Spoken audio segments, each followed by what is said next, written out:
All righty, guys. So some breaking news out of Nebraska today. Matt Rhule has basically said that the Nebraska spring game could possibly be canceled.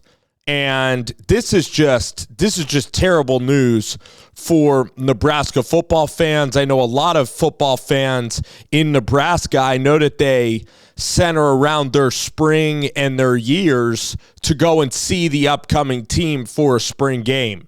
And it's a good opportunity to not only have fans and fill the stadium and take part in a Saturday afternoon in the spring. That's usually really nice in Lincoln about like mid-April. But it also gives your guys a chance to play in front of fans, to play in that stadium, in that environment, and a chance to see the two deep. And maybe there's some players that at practice, there's some guys that are practice all-stars, and then when the lights come on, it's a different person and they execute,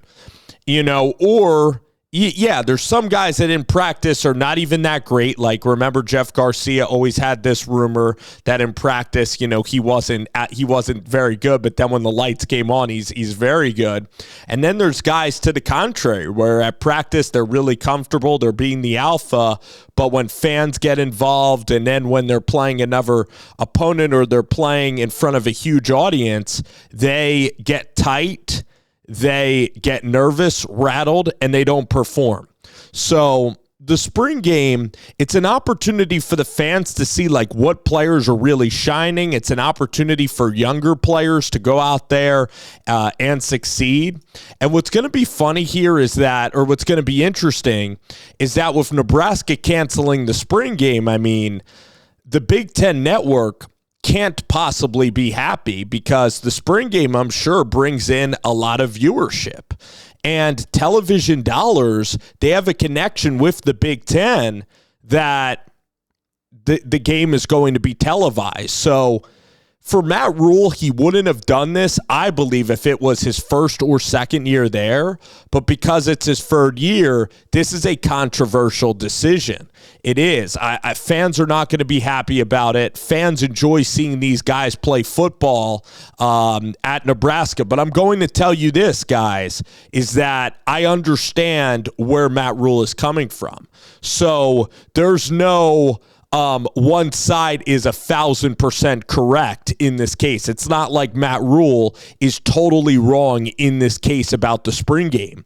The reason why Matt Rhule is canceling the spring game or is expected to is because other teams will go out there and will attempt to pay and poach their players. What Matt Rhule basically said is that tampering in college football, there is no tampering anymore in college football.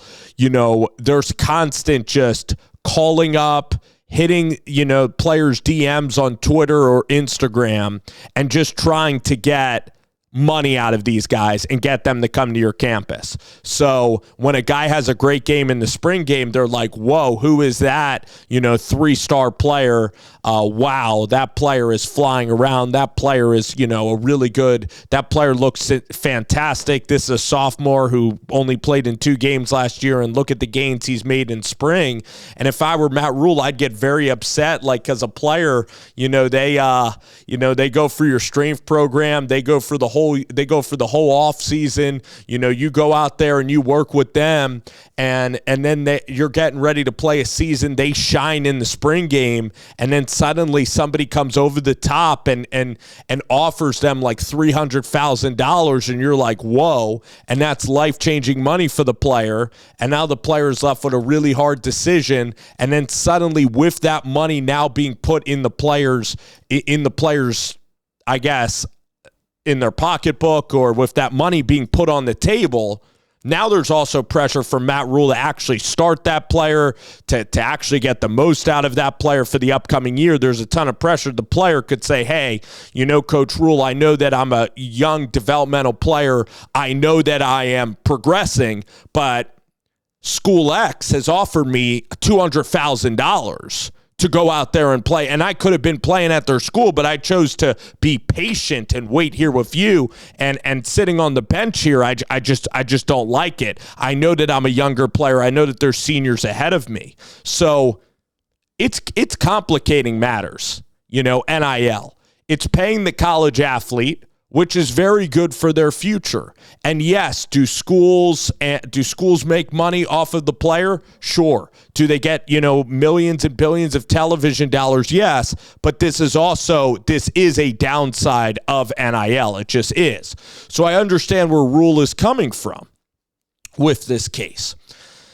Now, what you could end up doing is you could, in the spring game also, a lot of the times you're playing like the walk-ons, you're playing a lot of the subs anyway, and then it's not even that physical. Sometimes it's not even a game. The spring game is very, very usually soft tackling because you don't want to get players hurt in the spring game, so it's kind of like turned into the Pro Bowl. But a clear solution to this. So Matt Rhule is actually pushing the NCAA to actually make a change. And an easy change is that you have like a week where I'm trying to think about this for a second. You could have a 2-week transfer portal where you could still have late spring practice, but players can enter in the transfer portal. And then you can have your spring game in maybe like a week later, like a week after players enter. So maybe you have your spring game when the portal closes. So the transfer portal closes, and that means that no matter what happens, if you say that I'm playing with Nebraska for the upcoming season, you're playing in that spring game, and also you cannot transfer out of the program. So I push up the transfer portal window. Instead of having it in April, the spring window, I would put it in March. Okay, so you're still going through your spring practices, but yes, players may hit the portal in March, because then what Matt Rhule is saying makes perfect sense, that if a player, shines at the spring game, they're going to draw attention to themselves, and then we're going to lose that player from a team perspective. So I understand it. It upsets me from a player's perspective. It's not good for the players or the fans or anybody to not really have a spring game. It's not good because the merchandise that you can make on tickets is for the spring game. The town of Lincoln makes money on the spring game. Athens, Georgia. I mean, it's great because the spring game, too, is more affordable a lot than regular season games. So some fans, it's a very good environment to see the players, to have them, do autographs for the fans. And then also for the hotels and the local economy, for these college towns, it's a boost in the springtime to have the spring game. So there's a lot of it, which is really fun. And then, yes, as somebody who loves college football, you do get to see what players are making strides during the spring game. And then sometimes, yes, you overreact to spring games, but maybe there's somebody who really flashed and shined in the spring game, and they take that momentum that they accumulated over camp into the spring game, then in the fall camp and into the actual season. And then fans could say, I saw him at the spring game. I saw that, player take it back at, 100 yards to the house in the spring game. So it's more affordable, and a lot of fans that might not even go to every home game or have trouble going to home games for a variety of reasons, they're just more free, and the spring game has really good access, and Nebraska specifically usually sells that thing out. So I don't like seeing things that are really good traditions that fans really like. I don't like that being taken away from the sport, and it seems ridiculous. For the players, they probably want to play in the spring game, because I think any player, even if they're loyal to Nebraska, they would accept people offering them money. I think almost every human being would like to have their value go up, and that's what a spring game could represent. But Matt Rhule, in fact, is ballsy in a way, because he's taking a risk and kind of becoming the first program to kind of discuss the spring game.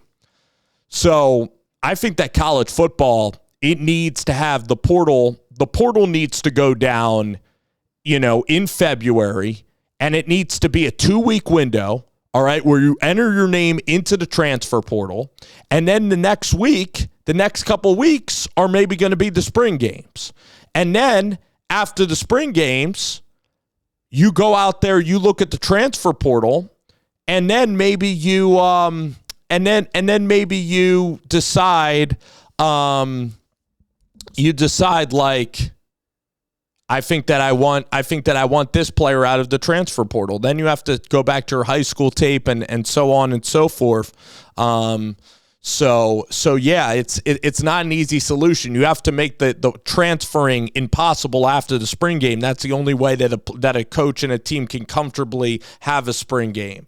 Something else I was thinking about is that some, like, say in the state of, let's just say Nebraska or the state of Iowa, actually, there's some group of 5 teams that are in Iowa.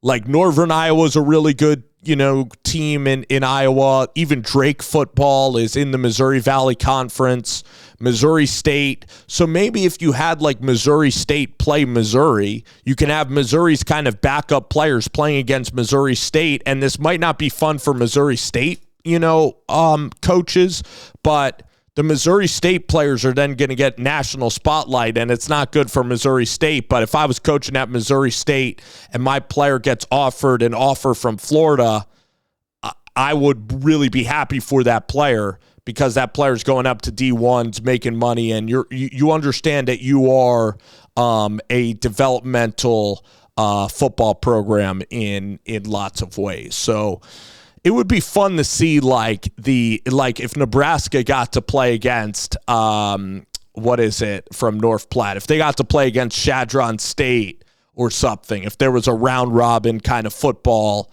game sort of tournament, that would be a lot of fun as well. So this is a real issue. I mean, because it can start with spring games and then you could get to other traditions. So this is pretty stunning. It upsets me greatly that the spring game is canceled. I like watching spring football. I'm sure you guys like watching it. It's one game in the spring. It kind of sets your calendar getting ready for the upcoming year.